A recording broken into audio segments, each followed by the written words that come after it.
చేసినారు. స్వామివారి యొక్క మంగళాశాసనాలు మా పైన ఉన్నాయి. మధ్యాహ్నం కరీంనగర్కి వచ్చినప్పుడు కూడా వారితో కలిసి మాట్లాడడం, సంభాషించడం కూడా జరిగింది.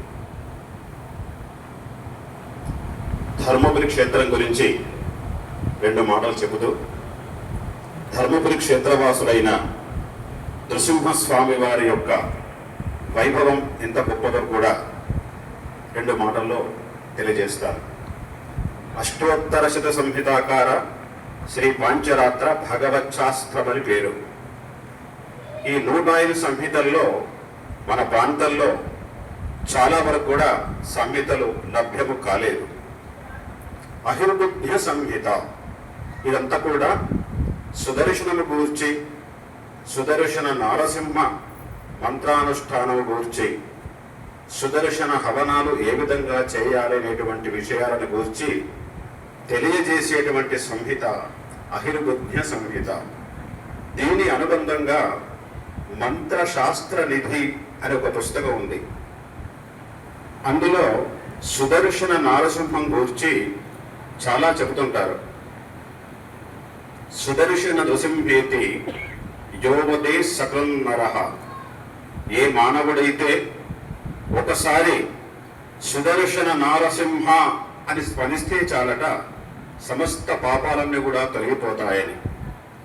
ఈ సంహిత, ఈ సంవాదం అంతా కూడా ఎక్కడ జరిగింది అని అహిర్బుద్ధ్య మహర్షి చెబుతూ, కైలాసంలో పార్వతీదేవి ప్రశ్నిస్తుంటే పరమేశ్వరుడు చెప్పడం.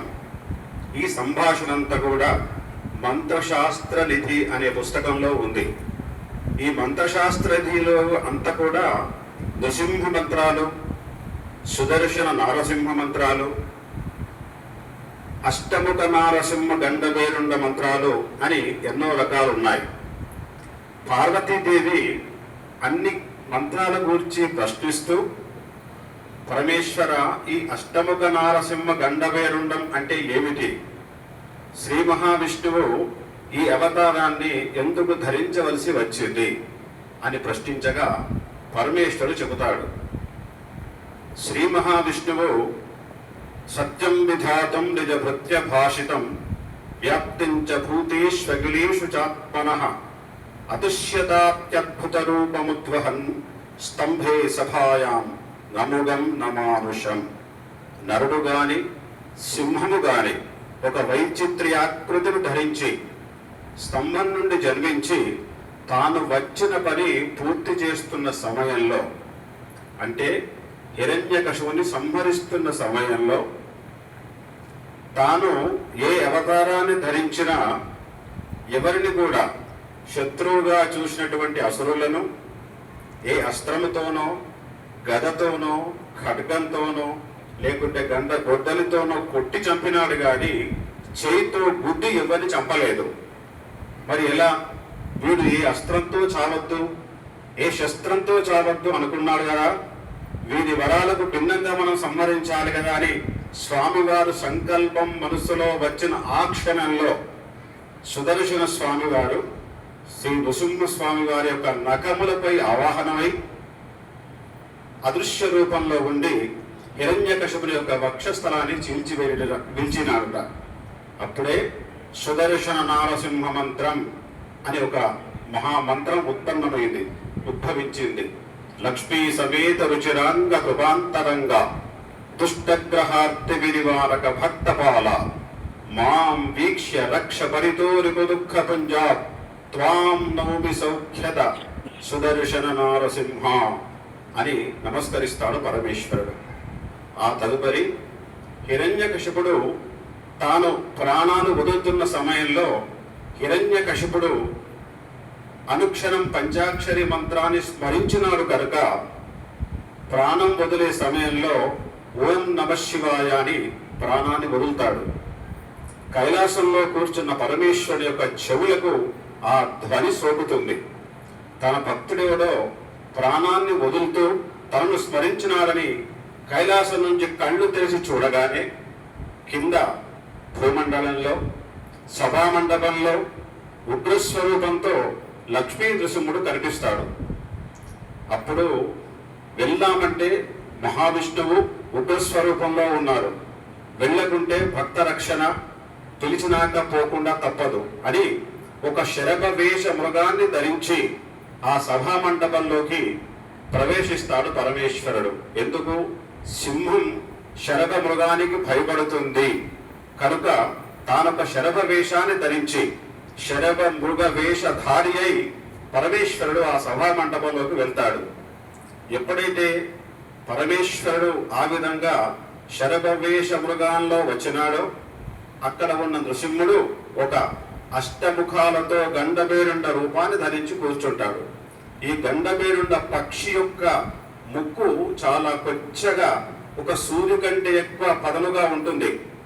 అది గాలిలో ఎగురుతూ ప్రతి జంతువును పొడుస్తుందనే భయంతో ఈ పక్షి ఉన్న సమీపంలో ఏ జంతువులు రావు అని పూర్వీకులు చెప్పగా విన్నాం.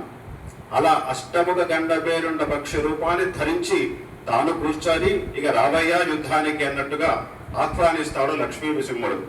అప్పుడు వచ్చిన పరమేశ్వరుడు, స్వామి నీతో యుద్ధానికి రాలేదు, నీ దివ్యమంగళ విగ్రహ దర్శనం కోసమే వచ్చాను, నీ యొక్క ఉగ్రస్వరూపాన్ని నీవు శాంతింపజేయాలి అని వజ్రతుండం వజ్రనకం దిశీర్షం భీమ విగ్రహం జ్వాలాకరాలవదనం త్రినేత్రం శత్రునాశనం బ్రహ్మాండ వ్యాప్తవపుషం సమాస్త్రకరమండలం శంఖ చక్రాసి ముసలం నానాహేతి సముజ్వలం అనేక కోటి శరభాన్ భక్షయంతం ముహుర్ముహు ఏవం ధ్యాయేత్ సదా విష్ణుం గండభేరుండ రూపిణం అని ధ్యానించిన తర్వాత అటు స్వామివారు అదృష్టుడైపోతారు, ఇటు పరమేశ్వరుడు వెళ్ళిపోతాడు. ఇలా జరిగిందమ్మా అని పరమేశ్వరుడు పార్వతీదేవికి చెప్పడం జరిగింది. అలా ఉగ్రస్వరూపుడై స్తంభం నుంచి జన్మించిన స్వామివారు ఆత్మావతార దశకేన పరీతమూర్తే తనదైన 10 అవతారాలు చుట్టూ ప్రకాశిస్తూ ఉండగా ధర్మపురిలో యోగానంద నరసింహ స్వామి వారిగా వేంచేసి ఉన్నారు. సాలగ్రామ స్వరూపం. ఈ యోగానంద నరసింహ స్వామి వారు స్వయం వ్యక్తగా అంటే తనకు తానుగా వచ్చి అక్కడ నిల్చొని విగ్రహంగా మారినట్లుగా అర్చావతారాలుగా అయినట్లుగా వ్యాస మహర్షి స్వహస్తాలతో రచించినటువంటి తాళపత్ర గంధం మా వద్ద ఇప్పటికి కూడా భద్రంగా ఉంది. సంస్కృత లిపిలో, దేవనాగరి లిపిలో ఆ గ్రంథం ఉంది.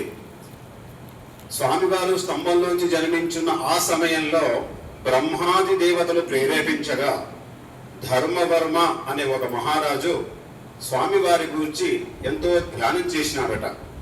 ఆ ధ్యానానికి మెచ్చి సమస్త దేవతలు కోరగా స్వామివారు హిరణ్యకశిపుని సంహరించిన తరువాత అతసం ప్రాప్తితస్తాభ్యాం భగవాన్ భక్తవత్సలః నృసింహ పశ్చిమే తీరే పుష్కరిణ్యా సమీపతః ప్రాదురాసీత్ ప్రసన్నాత్మ శ్వేతద్వీపాదతిత్వరాత్.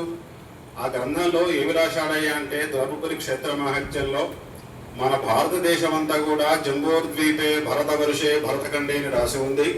ఈ భారతదేశంలో ఎక్కడ కూడా రాక్షసులు అసురులు లేరు. అది శ్వేతద్వీపం అంటే ఇప్పుడున్న బ్రిటన్ దేశం. అక్కడ హిరణ్యకశిపుడి యొక్క రాజ్యమయ్యా. అక్కడ జన్మించిన స్వామివారు ఇక్కడికి వచ్చి నిలుచొని విగ్రహంగా మారినట్టు స్థల పురాణం చెబుతోంది అని చెప్పబడ్డది. అందరూ కూడా మీ మీ సమయాలను అనుసరించి తప్పకుండా మా ధర్మపురి క్షేత్రానికి వచ్చి స్వామివారిని సేవించుకొని ధర్మపురి లక్ష్మీ నరసింహ స్వామి వారి యొక్క సంపూర్ణమైన అనుగ్రహాన్ని పొందవలసిందిగా ప్రార్థిస్తున్నాను. జై శ్రీమన్నారాయణ.